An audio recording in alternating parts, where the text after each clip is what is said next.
day and welcome back to Teacher Storylines, a channel where we can talk about anything related to teaching, anything related to coaching, exploring teaching strategies, assessing, and so much more.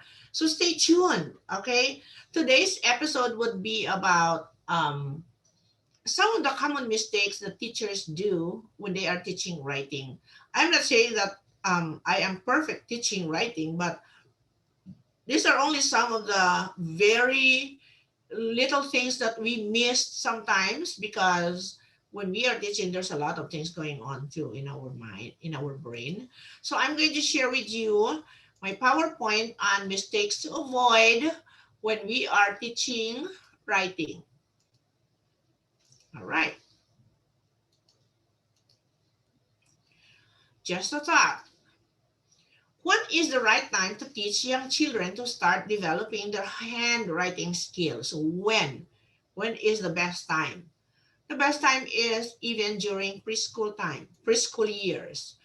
I always thought it can be at any stage when they are ready. So just like what I said, do not force them. In the past lessons, I presented several ways to prepare them to handwriting. And this time, we're going to talk about some mistakes. I did this too several times. One, don't rush them. So if it takes 30 minutes for them to trace letter L, just let them do it. All right, leave them somewhere in one corner and ask them too, would you like to finish that right now or would you want to just do it again tomorrow? Okay, so there are options. Don't rush them. They need lots of time exploring with markers, with crayons, and other tools before we can even begin handwriting lessons. So most likely early on, you can start with a gel and in the Ziploc, just like tracing, or feeling how it would be. And then another mistake is disregarding fine motor skills. Just like what I told you earlier, we are teachers. We know what they need, but then sometimes they still are not ready for it. So if they are not ready for it, just leave it that way, okay? Or else you're going to have a hard time dealing with it and they will not like it anymore. So as early as you can, try to avoid trying to force them and not considering fine motor skill development. That should not be. You are, as a teacher, you should be the first person to know and understand your kid. If they are not ready, just our fingers are not even the same. So there are kids who are already ready, there are those who are not ready. So is the first step having them hold the pencil? Well, that should be all right. Now, spraying water from a spray bottle is also one good way. So that's like squirting it and doing it little by little outside. This is an outdoor activity. See, following MK. So I told you I taught all the the lined letters, not the curvy ones. So I did it first because I know that they can just trace by lines up and down. All right, another one is stringing cheerios on a piece of yarn or spaghetti, the one that I showed you before. All right. Maybe you can have a noodle. See, noodle. Those are very helpful things. They are in the kitchen, but they are very simple. All right. Or a barbecue, just like this one. Holy. And a little kid who is using yarn, piece of yarn, to put the Cheerios, and they can even eat it. I allow them to eat them after. Anyway, I'm just after how they did it, how they are able to poke. It's hard. It's hard to put the yarn into the hole of a Cheerio. Although there are some that have bigger holes, but not all of them are. All right, another one is simple crafts with scissors. All right, and glue also would help them.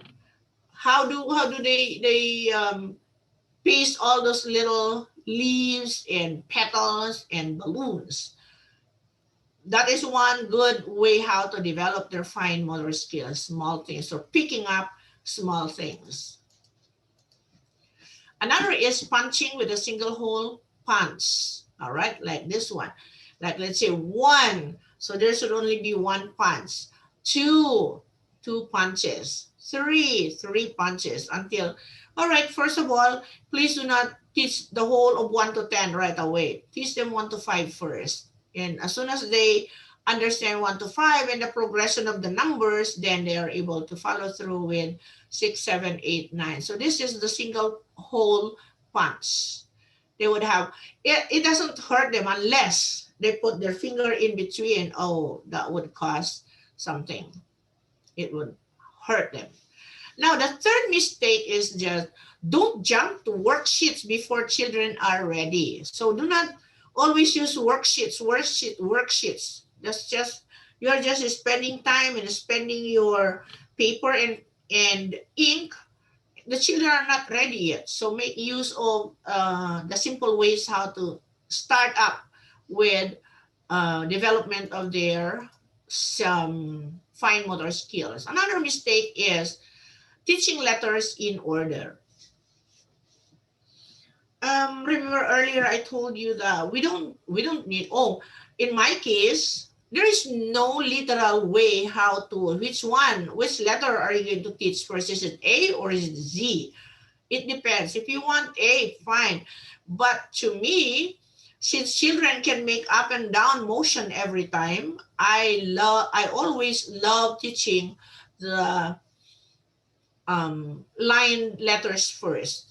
So in order for them to understand or recognize the letters quickly, start with their child with their names. So if the name is, let's say, Hassan, so H. So this is your letter H. What letter is this? H. Okay, now come here. You write on the sand letter H. All right, now you cut your letter H. And then later on, they know that their name starts in H or C or D. It depends on what is the first letter of their names. So you start with the letters of their child's name and then use capital letters first. Do not let them use the lowercase letters right away. Why? Because it is easier to write. So A, even until now, third grade would even use the big letters yet. So probably if their fine motor skills is not really developed yet. So make sure you understand what they need. And then move letters from easiest to hardest. See, easiest. To me, easiest is the line letters. Curvy letters are the hardest. I don't know. Because, kids cannot follow through with a B and the D and the S and the P and the G and O is very easy. But the G, oh. Anyway, so another mistake. Now, so you have E, F, H, I, L, T, V. Those are the line letters. And then you, after all the line letters are done, start with C, O, G, Q, and then start again with E, B, and so on. So those are only some of the ideas that I have done that work very well. My kids really, even writing online is a challenge also. So what's out for the next episode? I will be sharing with you succession of tracing lines for preschoolers. That would be tomorrow. And for now, I will probably continue with reading readiness. All right. So I hope you enjoyed our lesson today. Please comment below so that I know your thoughts. And hopefully I would want you to give your thoughts about it and tell me also if there is something that should be improved, something that you did that I did not mention that would make our teaching little kids more, better, and at least collaborating thoughts. All right. Until then, this is me and Bren, your forever teacher, mentor, and coach. Have a wonderful day. Bye for now. Thank you. See you later.